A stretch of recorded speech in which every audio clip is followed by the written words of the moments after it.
The practice of keeping union with God. There's a couple of counsels here. Very short, just 3. Of course, it's lifting up the mind to God. Genesis says that, it was speaking about, I think it was, he said to Abraham, walk before me and be perfect. This is what God's asking us to do. Lift our heart and our mind to Him and walk before Him and be perfect.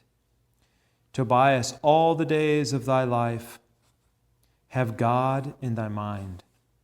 That's what he said to his son. All the days of thy life, have God in thy mind. Lift your heart and your mind to God. The 3 counsels we would give are this: keep reverence towards the divine presence. That's what we kind of talked about earlier today. The divine presence, which is always, we're always in His presence. On account, in Him we live and move and have our being. St. Paul said that. I think it was St. Paul. Acts 17, that must be St. Paul. 17:27. In Him we live and move and have our being.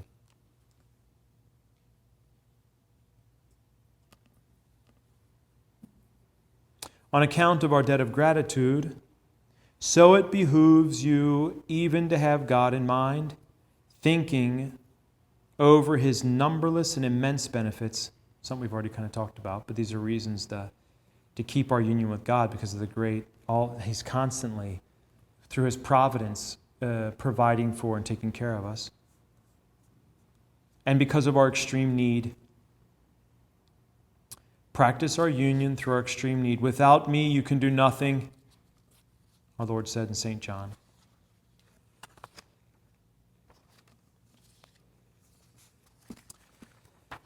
So, in keeping union with our Lord, preserving union with our Lord, first and foremost, you need prayer.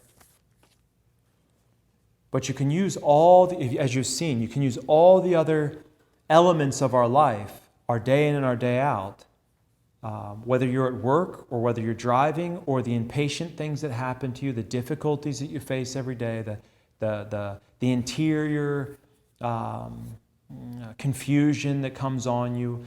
Every aspect of our life can be used for bringing us in a deeper union with our Lord. That's what we've seen through the retreat in these last couple of days, is that there isn't a separation between the secular and the spiritual. And our life is a spiritual life that has to be lived out in the secular. But the secular, we have to constantly keep a guard and an eye on it so it doesn't penetrate into our spiritual. It doesn't penetrate into the family. You don't want images in your house. You can't just say, well, I'm not living in the friary. This is what people do. They get mad when we start suggesting that you should have an horarium, a schedule in your house. No, this is when we say, you talk to these older people that said, at my house, Dad, no matter who was there, at 6 o'clock we prayed the rosary. And he didn't care who was there. You prayed the rosary. We don't do that today. No, let's be respectful. There's other people here. We don't want to make them pray. This is my house.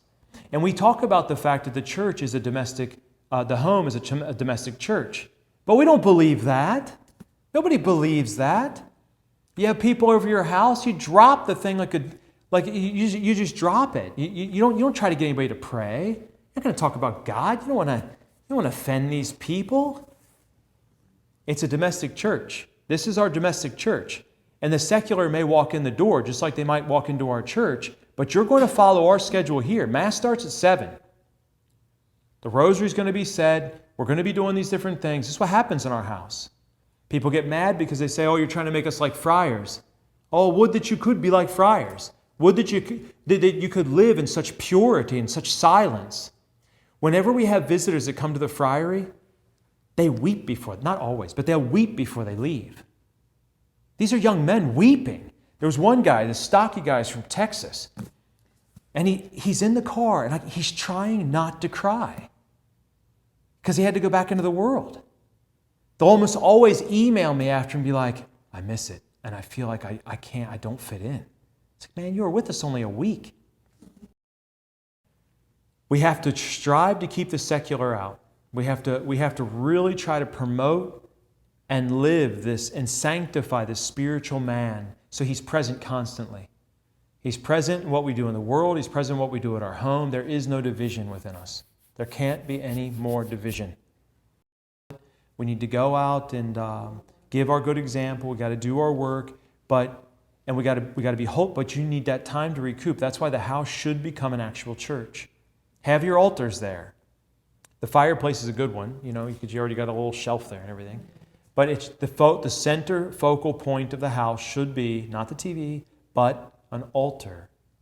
If you have children in the house and things like that, you can also have people. Everyone can get pick a statue or something like that, or their saint, and have everybody saint. That gets people engaged in the altar. There should be a kneeler around, so that they should see mom and dad kneeling and saying their rosaries there sometimes. The children should be taught that the first thing you do when you come home is you pray.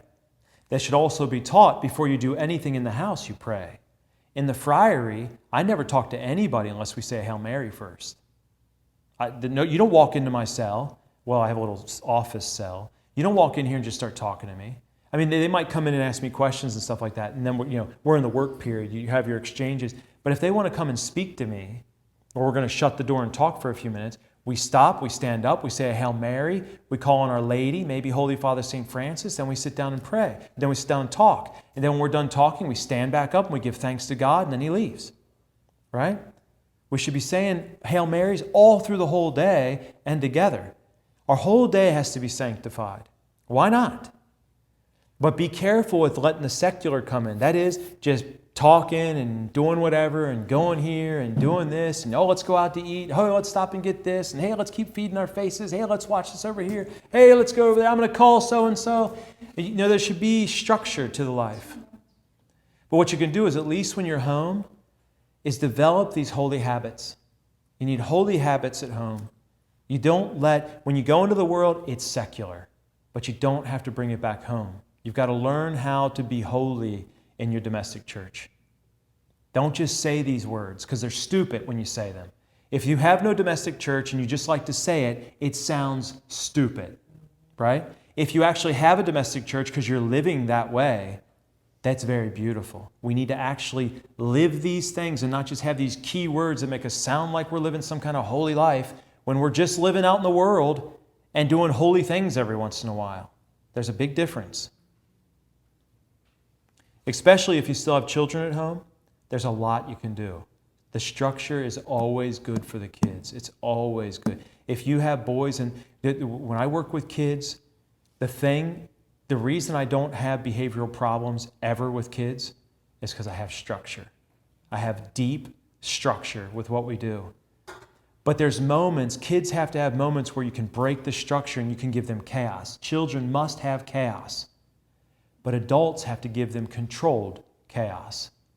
You have to understand what they need, and you have to be able to give them that. Kids need to be able to break loose. They need to be able to play. They need to be able to scream and yell and get hurt sometimes.